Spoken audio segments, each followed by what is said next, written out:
I thought it might be useful to go over what it is I do when I'm ordering a PCB. So I've got a PCB here that's already been routed, and one of the first things I like to do is go to Tools and then DRC, Design Rule Check. If you go in here and you notice at the top there's a whole bunch of different rules. I'm just going to use the rules that are default and select check, and it runs through a quick DRC on this PCB and it finds a few different errors and warnings. So let's start with the errors. So drill distance.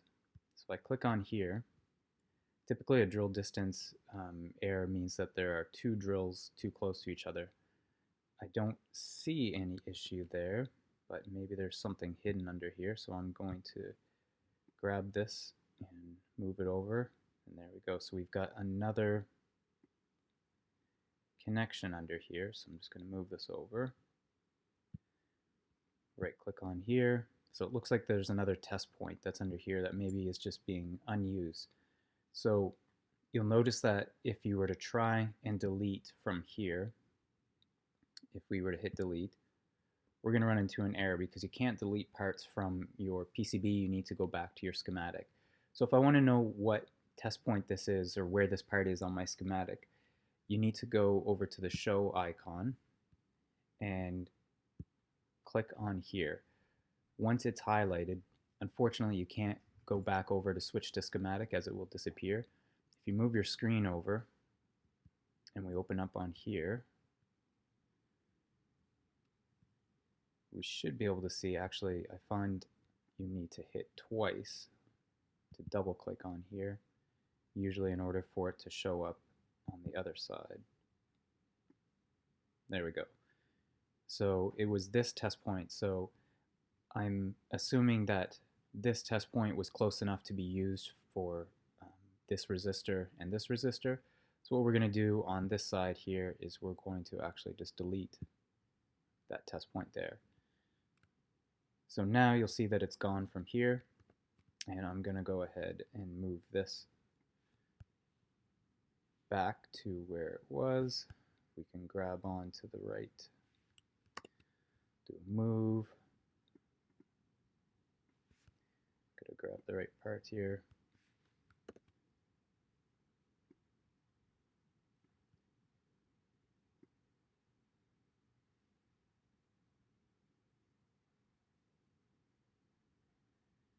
Okay, so we've got that approximately where it was before. Make sure that there's no issues up here.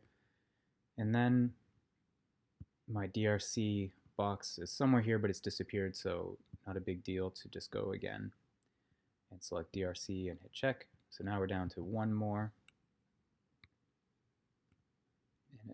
And it looks like here we've got most likely the same thing going on. So I'm going to switch to move. I'm going to select this test point, and it looks like again there is another test point underneath here. So I'm going to hit show, and I'm going to select it again. I'm going to look back over on here and see if we can find that test point. And there it is up here. So most likely this test point was sufficient to access all three of these points from the MOSFET to these two resistors. So on here I'm going to right click and delete. So that test point is now gone. And go back to our PCB. Going to use a move command and move this test point back roughly to where it was. Okay, so if we go back to our DRC, we're going to see we have two warnings of wire stubs. Wire stubs are not that important when it comes to a board that is not dealing with high frequencies, although depending on the nature of your board, it is possible that they could cause RF interference with stubs that act as antennas. So it doesn't hurt to get rid of them. We'll look back here again.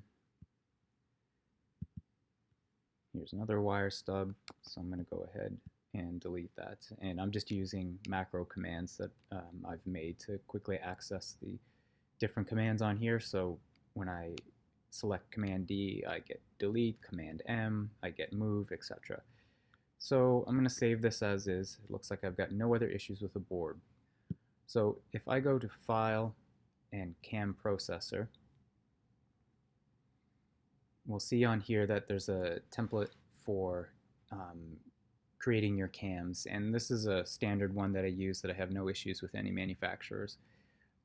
For a board like this, the default is just fine as is. You can go through, take a quick look, and see if there's anything that you happen to notice. I mean, I see my silk screens on the top. Doesn't look like there's any bottom silk screen. We've got some top and bottom, and we've got our drill files in here. So what I'm going to do is I'm going to create all of these cams. I like to export it as a zip, as most times when you're uploading these to manufacturers, they want it as a zip file. So I'm going to select process job.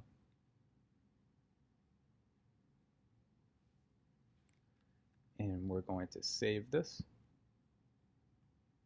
Okay, so done. Open the folder. And here we are. So here's our zipped file.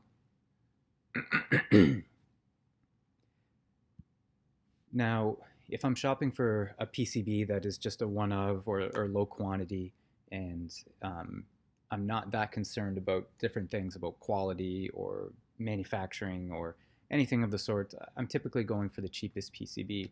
And what I like to use is a website called PCB Shopper. So if we go down to here, PCB Shopper, we wait for this to open. We need to give a bit of information before it searches for the prices. So in this case, I'm looking for a black solder mask, so the color of the PCB, and the silk screen is on top. Most times I have it on both, and most manufacturers this now makes no difference anyways. So the copper weight we can keep at 1 ounce, and that's essentially the thickness of the copper that we are using. It's a standard thickness for, again, just kind of prototyping and test boards. We're using a 2-layer board because we do have traces on the top and the bottom, and it wants to know what the dimensions are. So if I go back over to Eagle and we close, let's just save the cams. We go to the manufacturing tab and wait for that to load. Click board and open this up. We see that it's 87 by 66 roughly. And this, it isn't critical that you get this exactly right. It's just to give a price estimate. And most times quantities are going to be 5 or 10 minimum. So we're going to start with this. We do not need to worry about we're not using any small traces, any small drills. We don't need to stencil, and that's about it. We want it to ship to Canada. We'll leave default time just to take a look. So we're going to hit get prices, and we're going to let it search and find some prices. So we give it a few seconds here.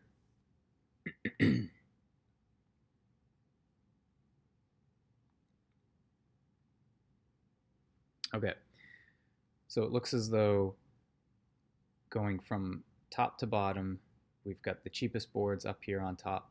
Now you can see the price per, the price total, but make sure that you look over here and also see the total plus the shipping, because that's really what we're concerned with, as most all of these boards are going to be shipping from Shenzhen in China. So we've got, if we want 33 days of lead time, we're talking $15, but most likely we want these boards a bit faster.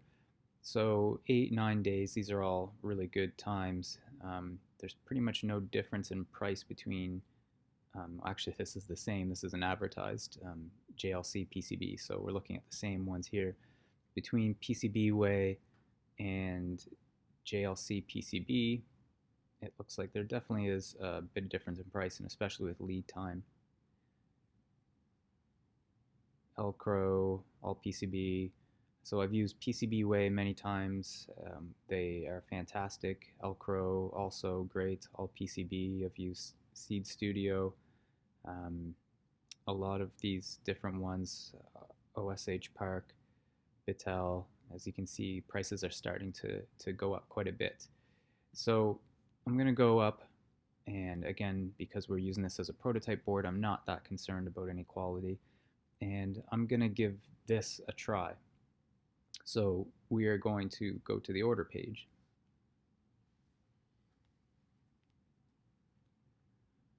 So I have never used JLC PCB, but I am guessing that it's going to be fairly similar to the way that every other manufacturer works.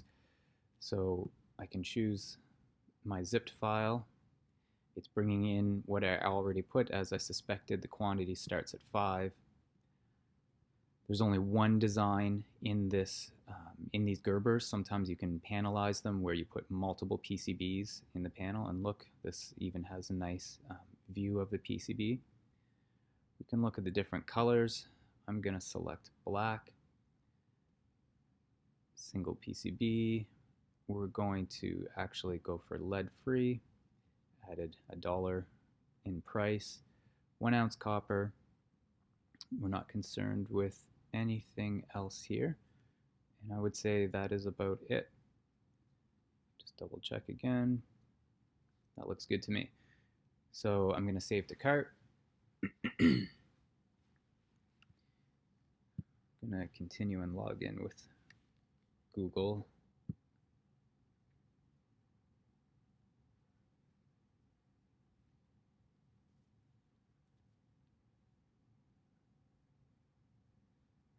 Okay. So we've got all of our information here. I'm going to save this to the cart.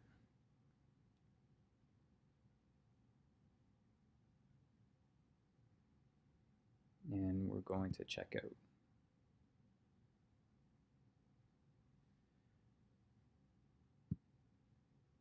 All right, so I skipped ahead of the shipping address information, and now we're looking at who we want to ship with. I typically use DHL, as I find they are usually the fastest for shipping. And if we look at this, we can have the customs and duty handled by JLC PCB. So let's click on here and see what we get. So it looks like if I pay ahead of time, they will take care of the duty and customs fees, which makes things a bit easier instead of having to make a second payment. So I'm actually going to go ahead and give that a go. Continue. I'm going to go through the payment process here.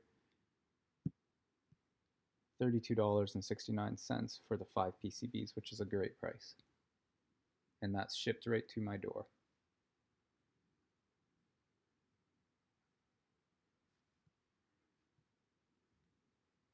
Okay, so I'm going to go ahead and put in my credit card information, and I'll skip over this part.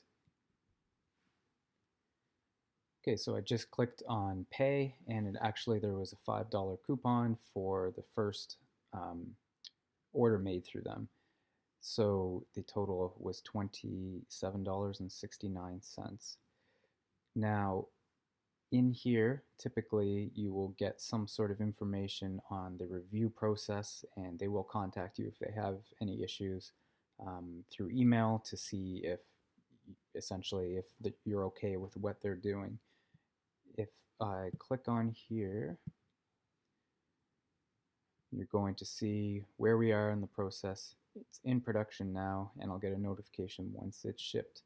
Depending on the manufacturer, sometimes they'll send pictures along the way, get confirmation. It's good to keep on top of your email once you've submitted these PCBs, especially if you're in a rush, as they may have some questions for you. So that's essentially what I do when I'm just trying to order some prototype PCBs. I hope that helps.